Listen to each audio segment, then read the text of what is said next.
সুপ্রিয় দর্শক, আপনারা দেখছেন এসপিএন বাংলা টিভি। দেখুন ও সাবস্ক্রাইব করুন এসপিএন বাংলা টিভি, দেশ ও মানুষের কথা বলে। আনুষ্ঠানিকতার স্বীকৃতি, আনুষ্ঠানিকভাবে যে স্বীকৃতি প্রদান করা হচ্ছে, এর জন্য যারা আজকে বিজয়ী হবে তাদেরকেও অভিনন্দন, আর যারা আজকে বিজয়ী হবে না তাদেরকেও অভিনন্দনের জন্য, যাতে কিনা তারা আগামী দিনের জন্য, আগামী প্রতিযোগিতার জন্য নিজেকে আরো সুন্দর করে উপস্থাপন করার জন্য যেন নিজেকে তৈরি করে।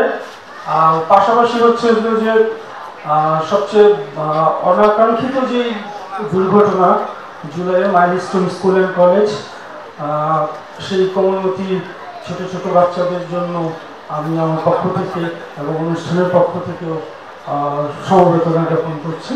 এটুকু একটা সময় কিন্তু পদ্মকুড়ি এত বেশি নামডাক যশ ছিল, যেটা হয়তো সময়ের একটা ব্যবধানে কিছুদিন বন্ধ ছিল।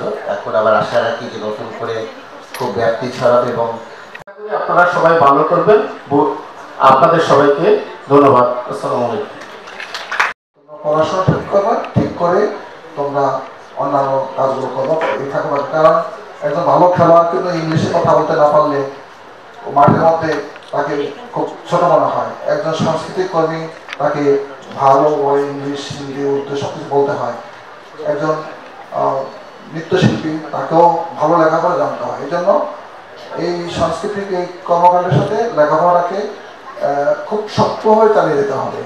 এবং আমি অভিভাবক যারা আছেন তাদেরকে বলবো, তাদেরকে উৎসাহ দিবেন।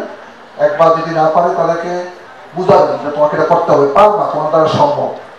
আজকের এই অনুষ্ঠানে সকল অভিভাবক এবং কর্মরত শিক্ষার্থী যারা আছেন তাদেরকে ধন্যবাদ এবং অভিনন্দন জানিয়ে আমি বিআরবি ক্যাম্পাসের পক্ষ থেকে রফিকুল সালমানি আপনাকে শুভেচ্ছা শেষ করলাম। আসসালামু আলাইকুম। ওই দিনও বলেছিলাম, আজকে যারা বিজয়ী হবে তাদেরকে অগ্রিম শুভেচ্ছা জানিয়ে রাখছি। যারা পুরস্কার বিজয়ী হয়ে পুরস্কার নিতে পারবে না তাদের মন খারাপ করার কোনো কারণ নেই। এই প্রতিযোগিতা চালিয়ে যেতে হবে। জীবনে সাকসেসটা কিন্তু সাকসেস স্টোরির মূল স্টোরি না।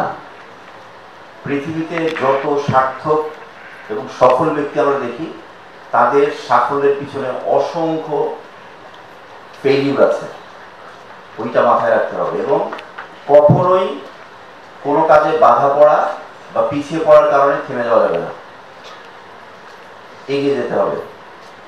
টেলিভিশন স্ক্রিনের মাধ্যমেও আমরা সেখানে এমনভাবে স্লটগুলো সাজিয়েছি, সেখানে বিচারকের কার্যক্রম থাকবে এবং আমাদের চিত্রাঙ্কন গ্রুপে যারা অংশগ্রহণ করেছে তারা একটা মন খারাপ করতে পারে।